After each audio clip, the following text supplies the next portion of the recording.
All right, I'm from Proskow, and I'm here to talk to you about the North Star prototype. If we could fill the lights, that'd be fabulous. If not, no big work. So, who am I? VFS graduate from about 2022 for game design development.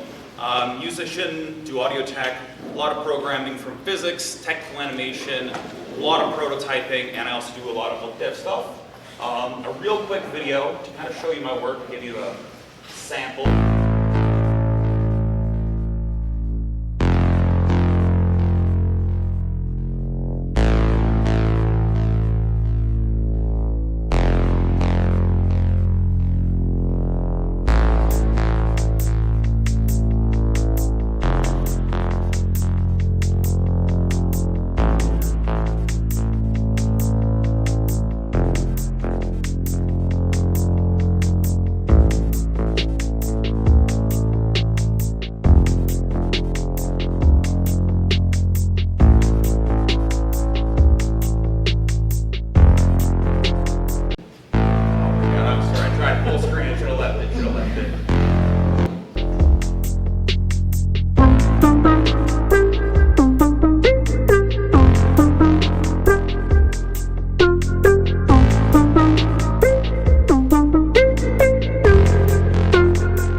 So that's a little bit of my stuff. I'm still learning, I think we all are.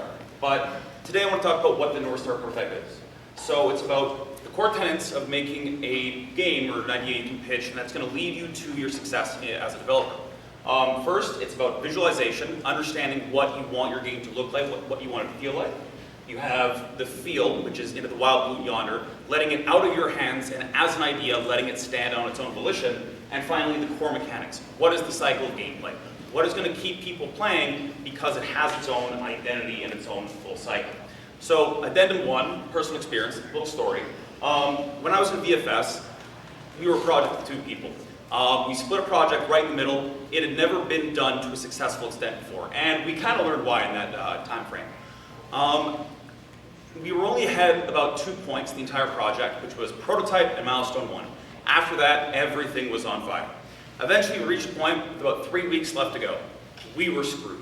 The game wasn't feeling right, we were way behind in a lot of our core tenets, what we needed to be, and we didn't have a lot of motivation, if I'm going to be honest. And we decided to go back to what we built as a prototype in about 10 days, and just play that, figure out what made us go down this road in the first place.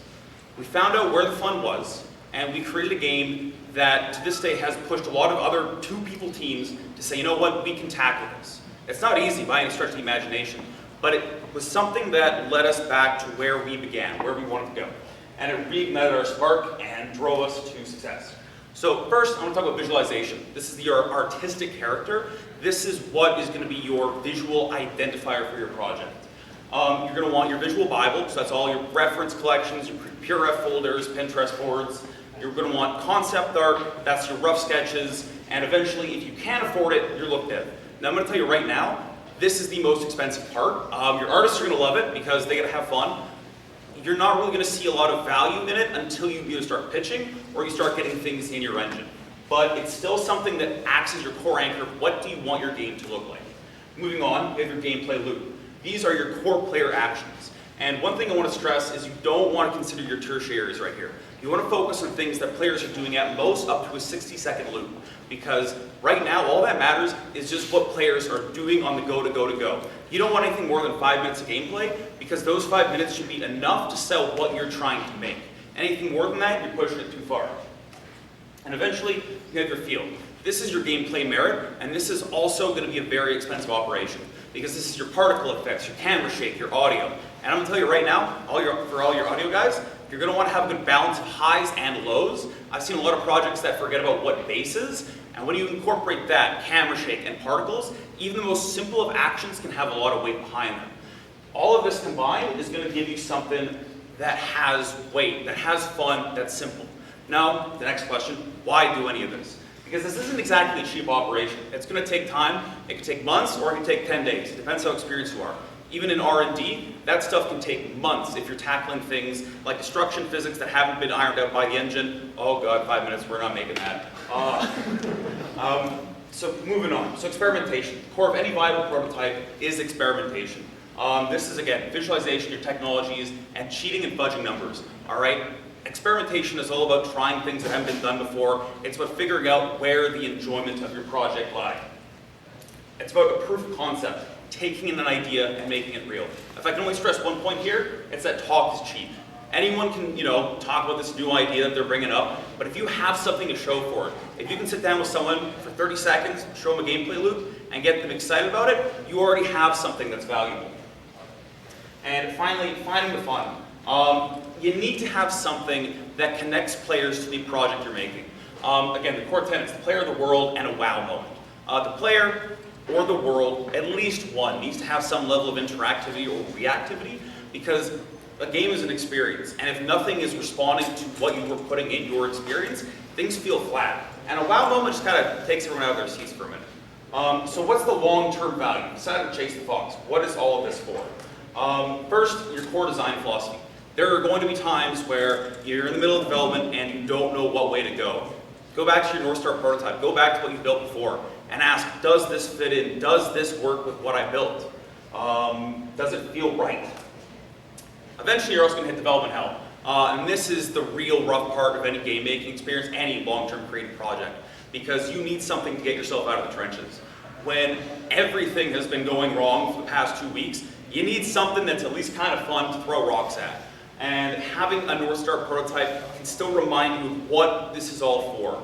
And finally, addendum 2, technical debt. What is it? It's called a domino effect, a Jenga tower. This is more for programmers, but whenever you're building something, you're going to start having problems down the road, put it that way. Nothing is more permanent than a temporary solution, and a North Star prototype is perfect at figuring out where those temporary solutions lie. What's the bottleneck of your project? Where are the cracks? Where are the seams? What can you do when you're in the full swing of things to make sure that what you're making actually counts? The repo man. This is technical debt. He's going to come after you, and he's going to understand what the breaking point is. He's going to be the cracks, but it's okay, because you're using this to find where you want to build your foundation. All right, so all of this ties into one big thing, and this is kind of a new thing I added, which is addendum 3, the art of making something for selling. So first of all, if you're making something that you really want to go public with, you're going to want identity, innovation, and or quality. If you can hit at least 2 of these ideals, you're doing great. Identity is your visual distinction. If you think about Call of Duty and you think of Battlefield, they're pretty similar these days. But you look at Team Fortress 2 or Obra, those games still stand the test of time because they had something in them that makes them, it's their art style, it's their identity, their visuals, that people still remember. Your innovation, new to market. This is technologies that are untested or things that the market isn't quite full of. This is about figuring out where your gaps are and where your competition is. And finally, your quality. What can you do that other people can't? If you have a lot of strong 2D artists, lean in that direction. If you have visual effects artists, go that way. It's okay to cheap out if you know where you're spending your budget. So finally, upon having your North Star prototype, you should understand what your risks are, what your timetables are, and what your effective budget is. Because you've gone through a lightweight build and version of making the project. And so by doing this, you should understand how long it's going to take, what are the timetables, how much have we actually spent on our personnel or outsourcing assets, and what is the actual risks on this. And ideally, going back to technical debt for a minute, you want to know where your weak points in the project are. Because if you're not tackling those early on, you're screwed come actual development time. And finally, the selling point. With an artistic vision, a technical example, and team experience under your belt, you have something you can bring to market. You have something you can go and knock on an investor's door, pitch to people, because you have a playable vertical slice. You have your artistic identity figured out, and you have the experience and confidence to be able to make something that people are interested in. And so, to recap, design, answer the questions, know your fun, and prove out your concept. For your tech, challenge the impossible, find the cracks, and determine what your long-term structure is. And finally, for your aesthetic, understand the emotions, the feelings, establish a style, and push until it breaks. When you hit that point where you've gone too far, where things are a little too muddy, pull back. But if there's one thing I've learned in art, it's just go extreme, and you'll know when you hit the right point. So thanks for your time and best of luck out there. It's tough work.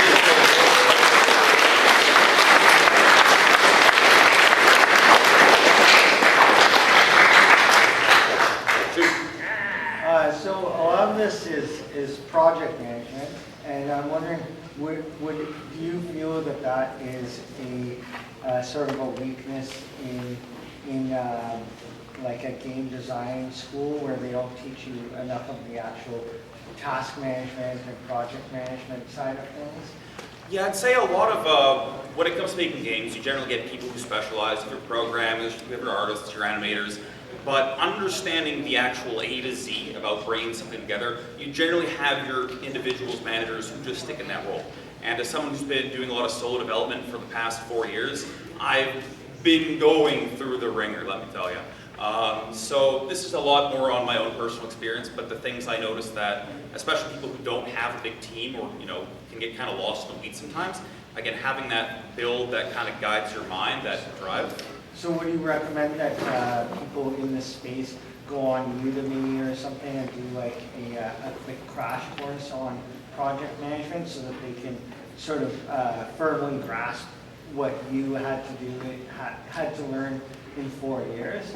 I mean, I'd say if you can find it on Udemy, then by all means go for it. I think everybody... Yeah, there's a lot of like free courses and they're really high quality too, yeah. No, for sure. I mean, honestly, the more multifaceted you can be as anybody in a project, the better off you'll be, because that's communication. If artists can talk to programmers, if designers can talk to managers, then you can work things out without having to find a lot of intermediaries to talk with. Find me later. Find me later. Find me later. Shoot. Curious, for the specifically the slide where you're talking about the 3 tenets of like prototyping, yeah, near the start.